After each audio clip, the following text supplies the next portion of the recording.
Assalamualaikum warahmatullahi wabarakatuh. Saudaraku, apa yang ada dalam pikiran kita saat ini? Ingatkah kita dengan segelintir nafas yang rapuh, menyatu dengan raga, namun dengan mudah dapat terlepas? Jika kita tak segan merenung, jika kita masih mengaku punya hati, jika kita masih mengaku hamba Allah, kita mengakui bahwa tiada manusia yang luput dari dosa. Kita mengakui dosa kita mungkin telah memenuhi bumi. Lalu kenapa kita diam dan betah bernafas dalam lembah dosa yang pengap? Saudaraku, kita mengakui kematian akan menjemput kita. Kita mengakui takut mati lantaran dosa masih bertumpuk, iman berantakan, dan ibadah begitu buruk. Apakah dengan demikian kematian akan tertunda? Tidak. Kematian tak akan pedulikan dosa. Kita selalu menunda-nunda untuk hidup sesuai dengan perintah agama. Apakah kita mengira kematian akan menunggu sampai hati kita sempurna bersih? Kita sering berkata, ibadah nanti kalau sudah berkeluarga atau di waktu tua. Apakah kematian akan menunggu hingga kita berkeluarga atau tua? Jawabannya tidak. Tidak sama sekali. Jika saat ini kita penuh dengan maksiat, berzina, membuka aurat, berjudi, mabuk, berbuat syirik, mengupat, menghina, mencela, berkata-kata kotor, menipu, mencuri, dan melakukan hal-hal yang membuat Allah murka. Lalu kematian itu datang. Sakaratul maut seperti mencengkeram tubuh. Semua terasa kaku. Lidah pun keluh. Penglihatan sirna, dingin begitu terasa. Lapar dan dahaga sungguh tiada terkira. Lalu datang malaikat dengan wajah hitam dan sangat mengerikan. Dia merenggut nyawa kita seketika. Rasa sakitnya tak terbilang kata-kata, saudaraku. Tiada sakit yang sakit itu. Lebih sakit daripada dikuliti hidup-hidup. Dan tamatlah riwayat kehidupan kita. Bayangkanlah, kain kafan itu membungkus tubuh kita. Kita dimasukkan ke dalam lubang hitam yang sempit. Kita ditinggal sendiri. Lalu kita tersadar.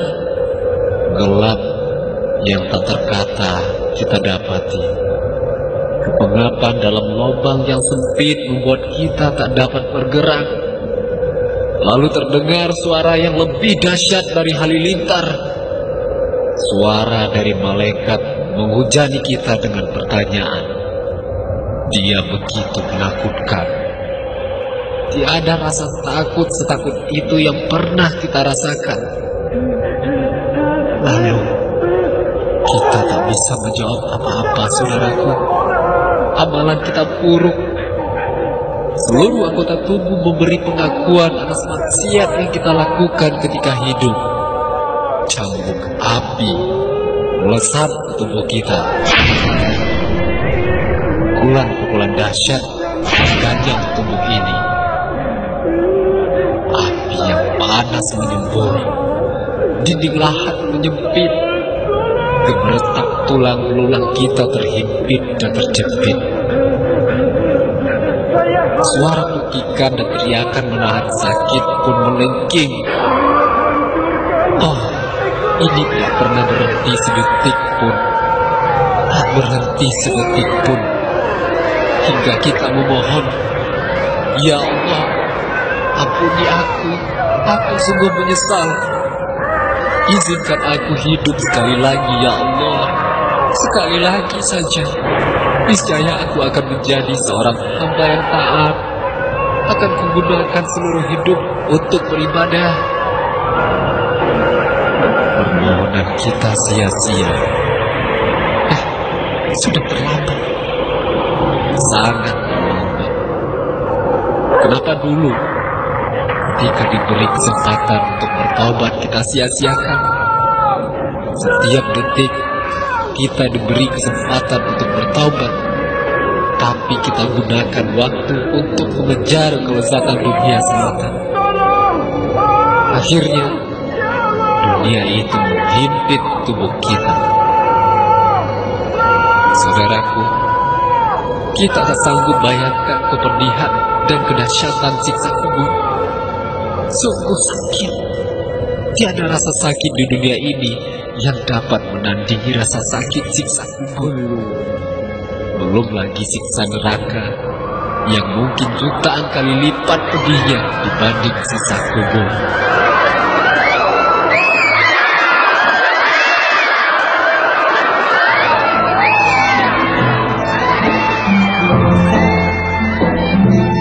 Ternyata saat ini kita masih hidup. Ternyata kita masih bernafas. Kita lihat sekeliling, masih ada keluarga yang menyayangi kita, sanak saudara dan teman-teman. Lalu apa yang kita lakukan sekarang?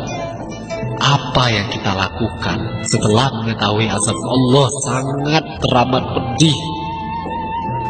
Masih sanggupkah untuk tidak sholat, durhaka kepada orang tua, tidak berhijab, membusungkan dada dengan angkuh karena menganggap diri kita yang paling hebat dan kuat, berzina, bermesraan dengan lawan jenis yang belum halal, tidak bertegur sapa, mabuk, berjudi, mencuri, menipu, dan lain sebagainya?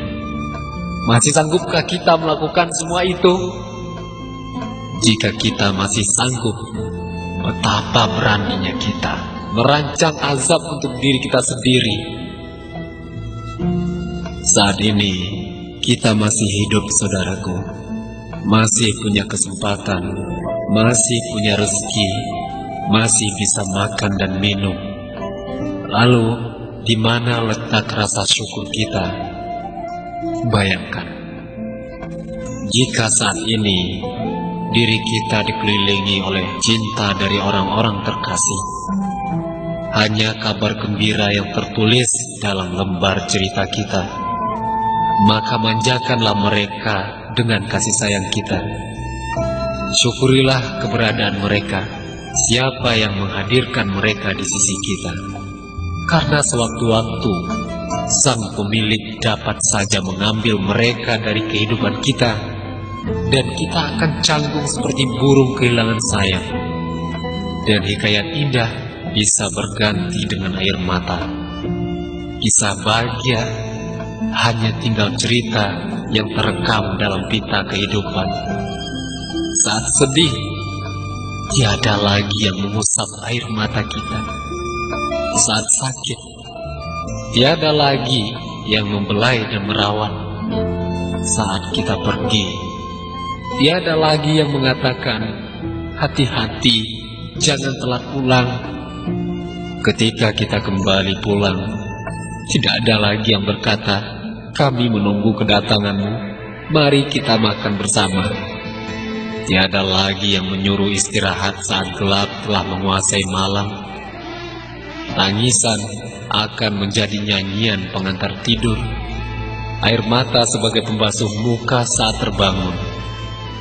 Ketika kerabat datang ingin merawat kita, kita malu, karena selama ini kita tiada peduli kepada mereka. Jika ingin menangis, maka menangislah sekarang, selagi mereka masih ada dan selagi kita masih hidup. Sebelum menangis saat menyesal atas kepergian mereka. Berbaktilah, berbagi kasih sayanglah selagi ada kesempatan. Mereka keluarga adalah orang-orang yang berarti dan tak tertandingi. Tengoklah keluar sana, banyak insan yang hidup sendiri tanpa ada penghibur hati. Suka duka, sakit senang dijalani sendiri. Jadikanlah itu sebagai pedoman agar subur rasa syukur kita. Kita boleh benci kemiskinan, tapi kasihilah orang-orang miskin. Kita boleh tidak suka jadi yatim piatu, tapi sayangilah anak-anak yatim piatu. Ya Allah, sesungguhnya kamilah yang menzalimi diri kami sendiri. Kami lari dari kenikmatan yang Engkau janjikan dengan lebih mengutamakan dunia. Padahal semua yang Engkau perintahkan hanyalah untuk kebahagiaan kami. Tapi betapa bodohnya kami yang memilih kenikmatan sesaat daripada kejayaan yang abadi.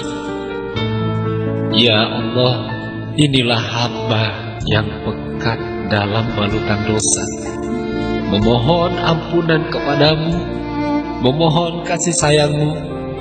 Betapa zolimnya diri ini, betapa banyak anggota tubuh ini yang telah hamba kotori dengan dosa, betapa banyak orang yang telah hamba sakiti, betapa banyak hak orang yang telah hamba ambil.